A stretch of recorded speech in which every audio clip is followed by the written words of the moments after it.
mbokk yi salaamaaleykum ñu ngi leen di sant bu baax di leen gërëm rafetlu seen ànd ak ñun ci ITV ñeent fukki simili juróom moo tegu ci midi bisimila leen ci xabaaru njoloor si li ciy gën a fës ginnaaw lu toll ci juróom-ñetti weer yoo xam ne ndongo daara yi du ñu faste xànc ak morom ndax masum Covid 19 ubbi tepp l'école bi ni ki tey kon lañu ko jàpp yem ak fukki fan ak ñaar ci weeru octobre ci weeru novembre gile lu toll nag ci ñeent million ci ndongo ak lu jege téeméeri junniy jàngalekat kon la ñuy xaar ci yoonu l'école bi ni ki tey ji kilifay réew mi ne lépp luy matuwaay jël nañ ko ak mbas mi ci Sénégal bu ko defee wopp gi bañ a wasaaroo ci daara yi daan ci dikk nu mu gën a yaatoo ci biir xabaar yi bu jalande professionnel carrière yi nga xam ne kon dañoo nekk ci chômage maanaam kon seen liggéey lépp dafa taxawandi ñoom nag ne juróom-benn weer ngi kon faste wuñu xànc ak moroom la ñu bëgg mooy seen activité kon lépp daal di tàmbaliwaat ndaxte kon nee nañu jamono ji lépp loo xamante ne seen liggéey dafa daal di taxawandi loolee kon la ñuy daal di sàkku ci kilifa yi daan ci ànd ak leer ak Seydou Diatta sunu ndaw li ci bët Saloum Sénégal. jigéen ñi Sénégal li nga xam ne kon amuñu borom kër ñu leen dippee ay célibataire am na gët bu ñu leen xoolee fii ci askanu Sénégal rawatina kon ci société bi loo ci mënti am nag ñoom léeg-léeg ñu leen di yàq lu ne di ko teg seen der ñoom nag ndax la ko waral mooy amuñu borom kër jox nañ leen kàddu gi ngir ñu daal di wax loolee kon ñuy daj ci biir réew mi kenn ci ñoom Ndeye Nancy Diop Diouf lañ ci àndal ci ndaata njeextalu xabaar yi bu ca lande yéeglekaay mooy làccu xabaaru njoloor si mbokk yi kon loolee gën a fës ci xërëb xabaar yi nees ki bu jàllandee ñu di ciy faram fàcce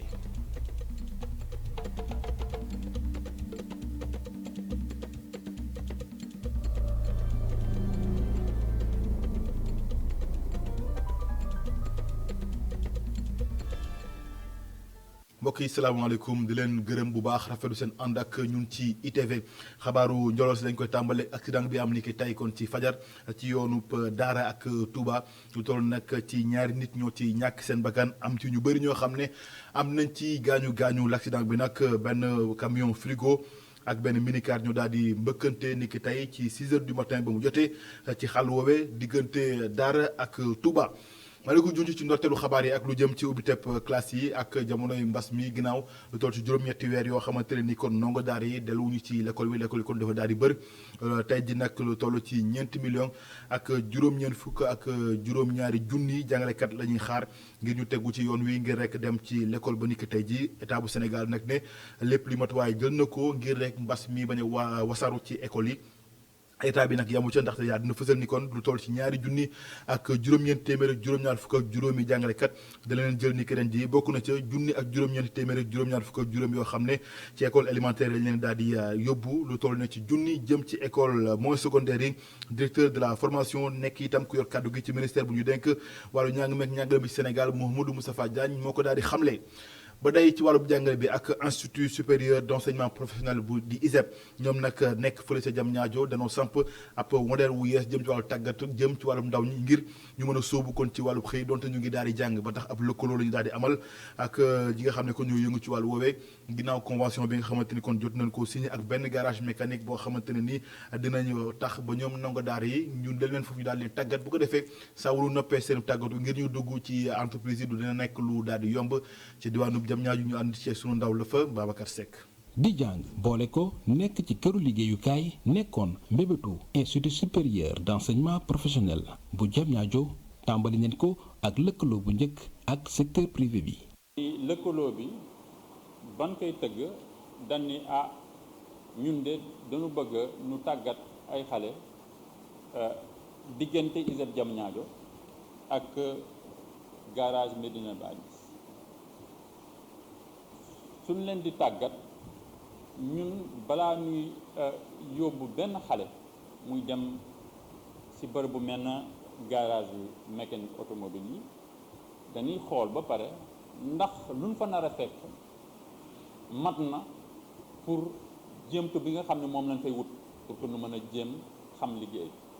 ndax luñ fa nar a fekk mat na pour que suñ ko peesee mu méngoog li nga xam ni moom lañ doon xaar si li xam-xam ak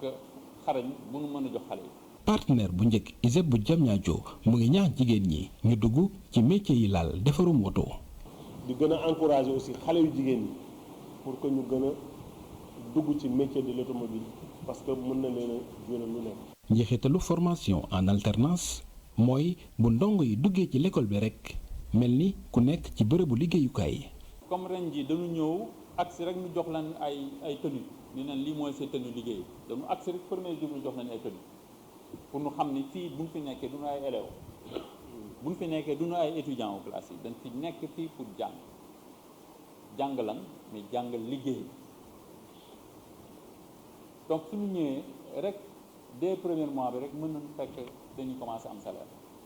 mbébétu ISEP bu Diamniadio ci kàddu directeur bi njàngale bi ñuy joxe ci daara ji dañ cee war a boole ay lëkkaloo ak ay këru liggéeyukaay yu yëngu ci wàllum defarum woto ak xarala. Babacar Seck jërëjëf ñàkkum xëy ak mbëkk mi naka noonu tamit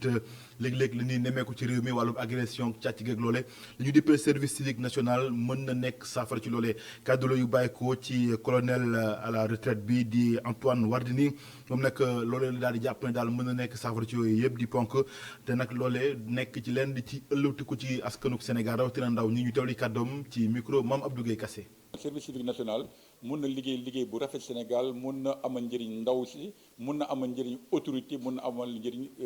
population bi ak dëkk bi ci boppam parce que boo xoolee ay xale yu ndaw lañ fay jël yu am doole nekk seen digg doole te bëgg a liggéey te nangu liggéey te foo leen yóbbu tam ñu dem ci Sénégal gi loo leen wax ñu def ko parce que dañ leen di encadré encadrement boobu ñu leen defal nag moo am njëriñ ci affaire service civique national parce que xale yi boo leen encadré teg leen ci yoon foog naa da nga am li nga soxla tam xale yi bu ñu leen formé comme ni ñu ko gisee boo xoolee ci armée xam nga tam armée xale yu ndaw yi ay volontaire lañ et service civique national ASP tam ay volontaire lañ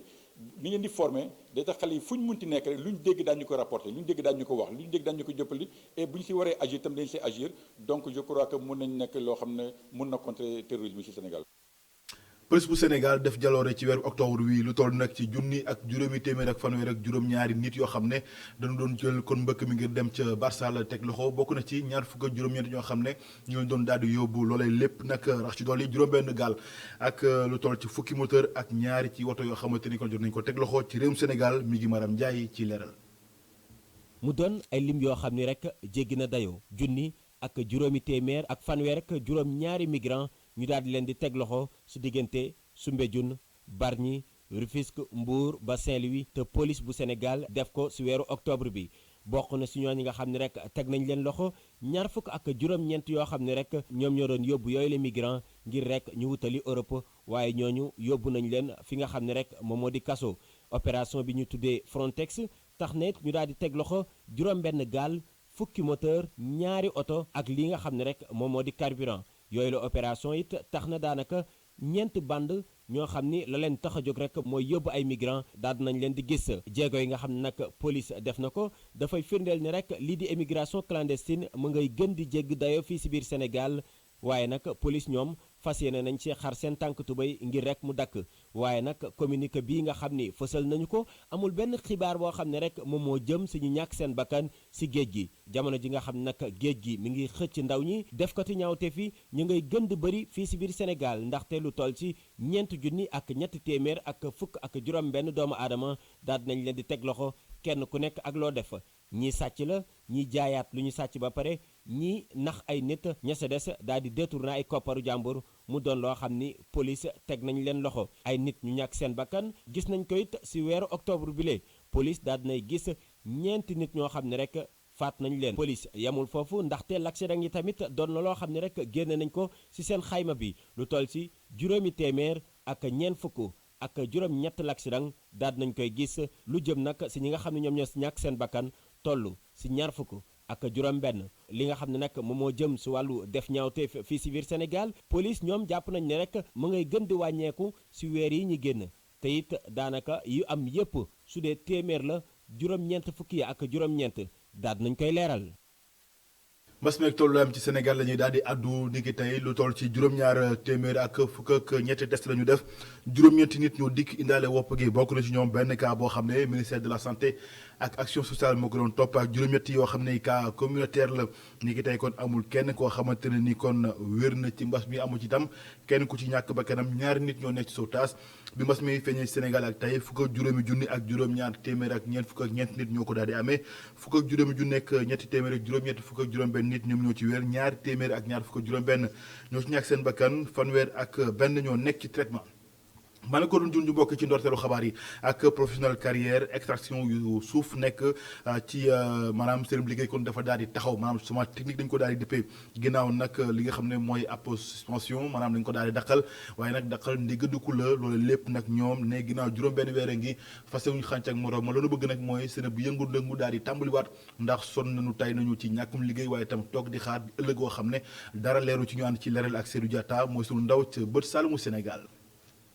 juróom benn weerangi ñi nga xamante ne ñoo yëngu ci carrière type suuf a ngi toog banque seen yoxo ñàkk liggéey moo xam mane bari yi mbaa dawalkat camion yi lu ko waral mooy ab dogal bi nga xamante ne service bu mine ak bu géologie jël na ko daal di dakkal xeeti yëngu-yëngu yi ni mel fii ci diwaanu Kolda mu nekk li nga xamante ne ñen naa ngi koy ñaawlu. plus de 6 mois liggéeyuñu autorité nangul joxe autorisation exploitation dafa ñu sonal nañu bàyyi ñu exploiter suñu carrière bi bu marché bâtiment dina marché commerçant day marché carburant day marché ñu bàyyi ñu liggéey loolu la ñu bëgg ñun liggéey rek la ñu laaj amuñu dara lu ñu bëgg liggéey kese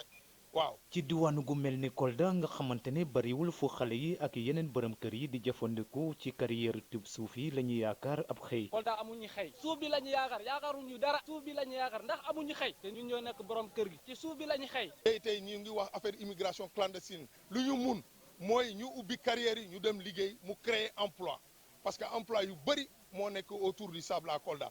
amul usine amul dara camion bu nekk mu ngi jël plus de 5 personnes. kilifa yu toogal jëwriñ bu ñu dénk wàllu mine ak géologie ñoom nee nañu daañu àddu ci mbir mi indi ab tontu bu leer te méngoo ak charte yu ñu tëral ci réew mi ci fan yi ñu dëgmal.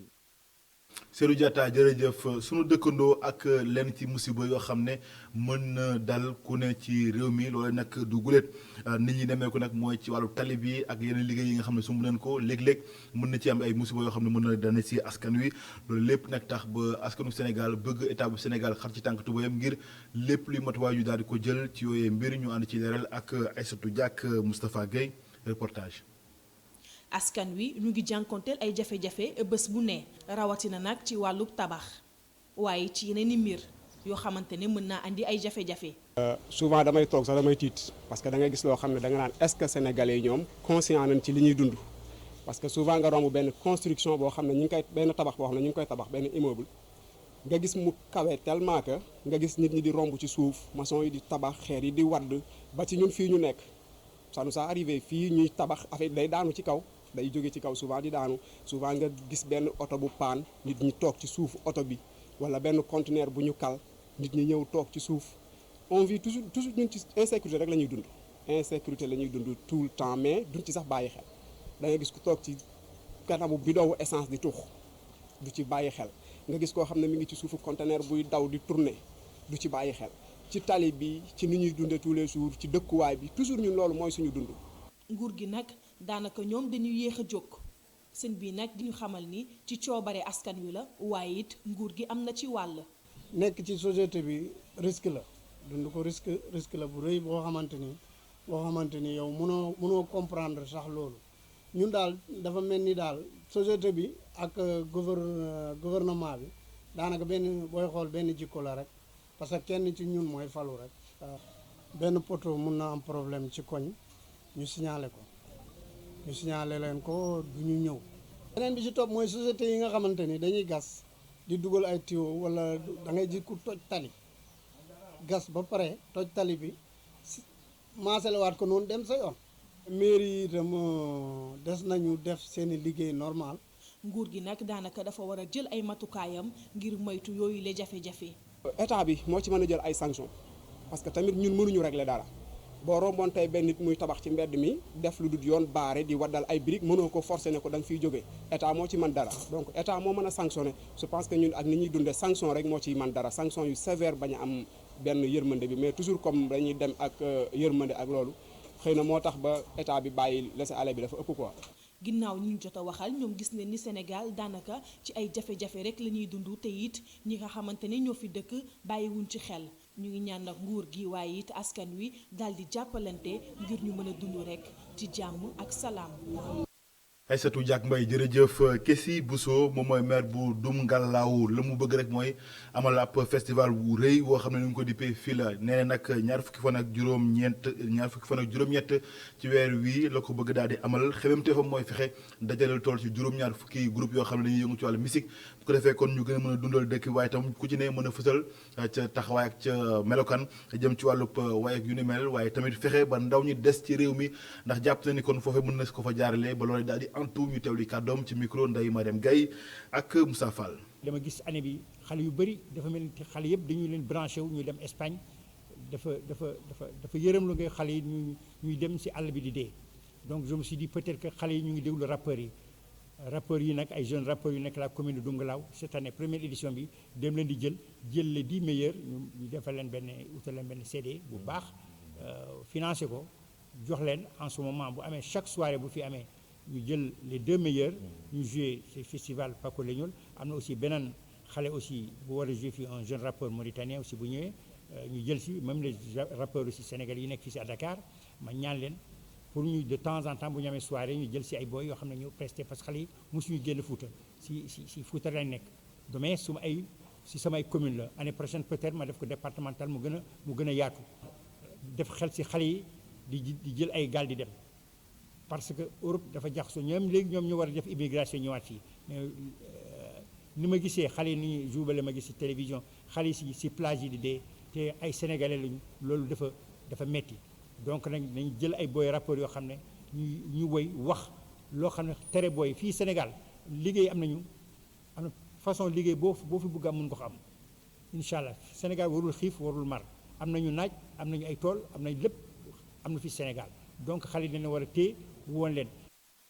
ma ne koy junj ci ndorteelu xabaar yi ak jigéen yi nga xam ne amuñu borom kër ñu di leen ay célibataire léegi-léegi kàddu yu ñagas du ne ñu koy teg seen der ndax amuñu borom kër ba tax jox nañ leen kàddu gi ñoom seen bopp ngir ñu mën a laajal seen bopp ak loolu lépp lan moo ko waral waaye daal en tout cas am na gët gi ñu leen xoolee goo xam ne léeg-léeg lu neex waaye itam dina safaanoo ak li am dëgg ci seen nekkin ñu ànd ci leeral ak kenn ci ñoom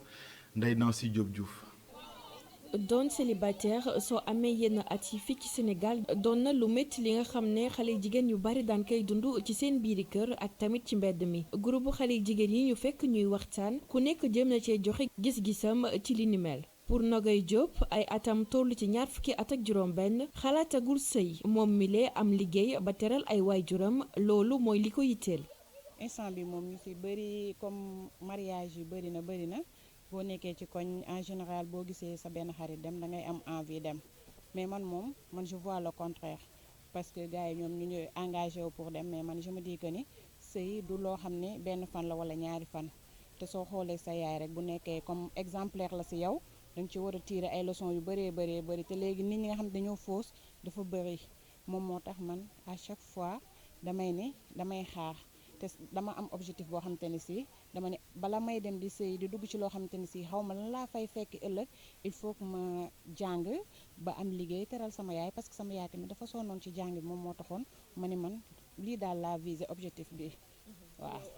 bañ a yàkkamti te xool bu baax ci ki ngay dugg loolu mooy xalaatu xale bu jigéen bi. surtout yàlla na boo dem mariage ba ñoo def statut chaque jour demal looy xaar. taxawuñ ne loolu ça dépend pas de toi yàlla mooy wax sa jour bu jotee la nga jot te doo dem di fausse seconde nangaan kay takk ma tamit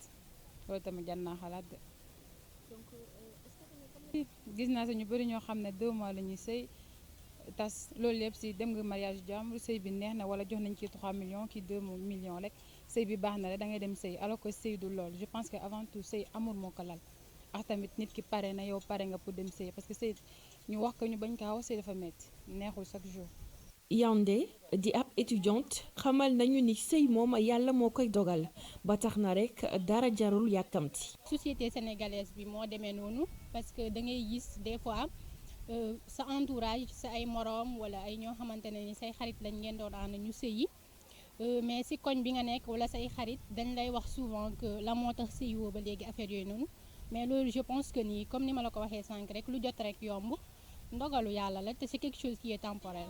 Fama Aïcha moom nee na pression sociale bi moom sonal na ko lool ci jamono yi ñu toll. plutôt sama ñoom maam boo demee kër gu mag seeti sa ñoom maam sa ñoom bàjjen ñoo lay gën a sonal ci affaire de mariage tout ça cousin éloigné ay sëy bi jot na jigéen du topp jàng mooy loolu la ñuy gën a wax. célibataire gi ci wàllu góor ñi ak jigéen ñi mel na ni bari na lool ci dëkk bi loolee tax na ba jigéen ñu bari bu ñu sukkandikoo ci ñi jot a waxal amatuñu jàmm ci seeni kër seeni bërëbu liggéeykaay wala sax ci mbedd mi. xabaaru bitim réew yi benn ponk la ak benn song bu am fële ca Mozambique ci fi ñuy dippee province Cabo Delgado loolee nag nekk ca Mozambique loolee nag am na ñu bëri ñoo xamante ne ni kon dañ cee ñàkk seen bakkan ay bés bi ñu génn la mbir mi daal di xewee foofee ca dëkk ba lu ci mënti am kuréelu mbootaay xeet yi ñoom nag la ñuy sàkk moo ñu ubbi ceeb leerlu ngir xam dëgg li nga xam ne mooy mbir mi naka la demee ak limub ñu ci ñàkk seen bakkan yépp nu ñu toll. ginnaaw kon bitim réew tàggat yaram ak génne Sénégal yi démb leer na nañ kon ni dóor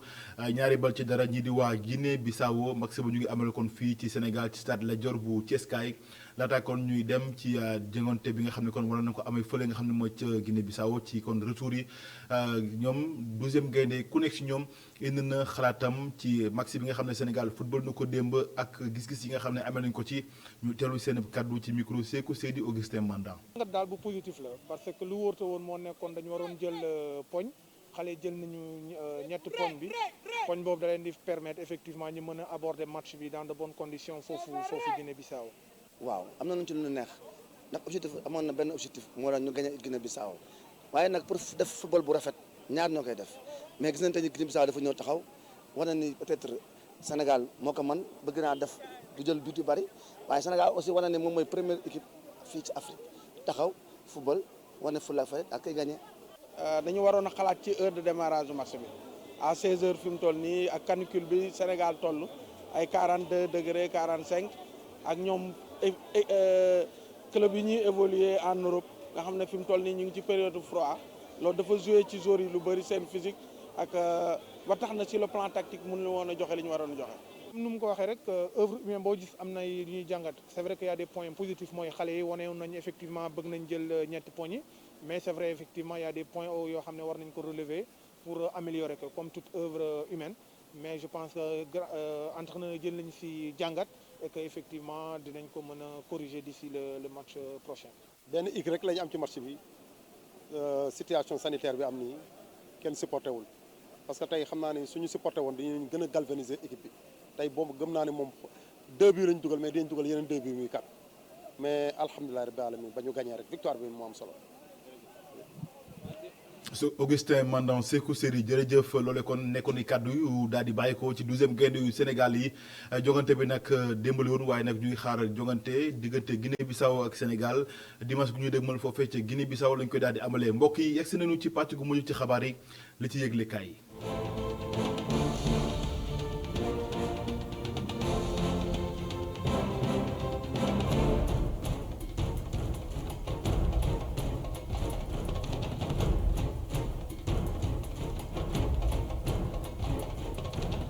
mbaa yéen a nga ca juróom-ñetti weer ginnaaw bu ñu tëjee rappelé ko lu réew mi ndax bas mi ci Sénégal laas ne ñeenti millions yu ndaw tey dañu teg seen tànk ci daara yi ci réew mi yéeglekaay mi ne jàngalekat yeeg ñi ëmb njàng meeg njàngale mi ci réew mi naka noonu waajuru ndongo yi ñoom ñëpp ci nen la ñu toog ndax ubbi teb l'école ren gi xel yi dalul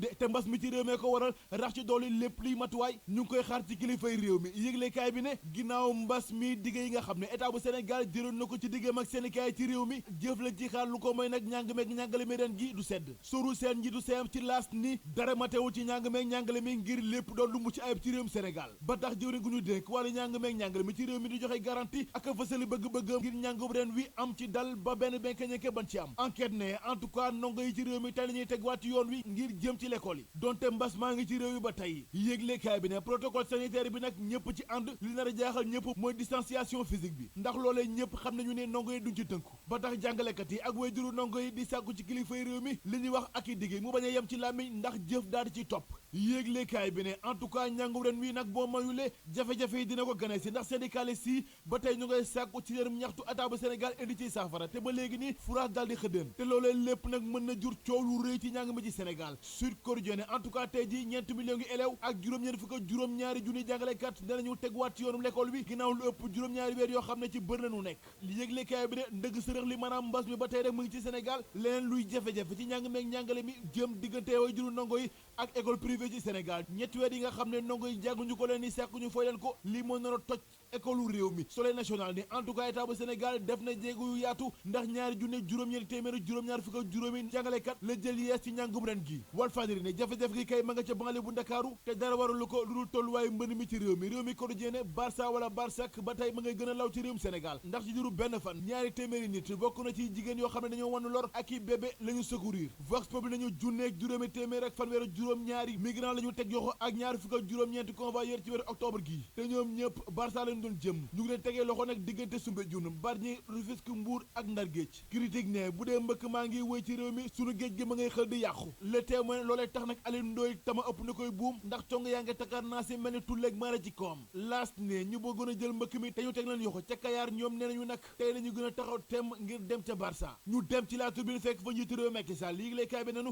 moom njiitu réew mi nag jamono ji allié mi tekkeetuñu dara ndax lépp la rajaxe Les Échos ne Maître Moussa Diop njiitu Dakar dem dikk ko woon génn ci coalition Benno Bokk Yaakaar ak coalition Macky 2012 Serigne Mboup jóge na ci bopp Sarr laas ne gunaas nag doonoo mer ba fu du jëmale ci gendarmerie ci réew mi rawatina ñi nekk ci gulumbu ndax fitna gu tar la ñu teg taalibe yi nga xam ne ci tool yi la ñu jóge ginnaaw bi leen gendarme si tegee loxo lañ doon def loo nag mooy woo taalibe yi ba ñu taxaw jàkkaarloo ñu ne leen nañu méjante libération ne benn ndaw buy wuyoo ci turu El Hadj Ibrahima Diankha moo woo gérant wu restaurant Relais sportif di ko xamal ni dina jël benn bombe def ko ci restaurant bi yëglekaay bi ne waa ji nag teg nañ ko yoxo ni ki démb mandat de dépôt leen ko fëgg wala terrorisme dañ koy toppee topp leen mu ñu dem ci l'observateur yëglekaay bi ne ci lubiteb l'école bi benn élève bu def terminal moo sàcc téeméer ak ñaar fukk ak saaku ngooñ dina ko bëggoon a jaay ngir am lu mu jëndee fourniture mais da ngay seet loolu rek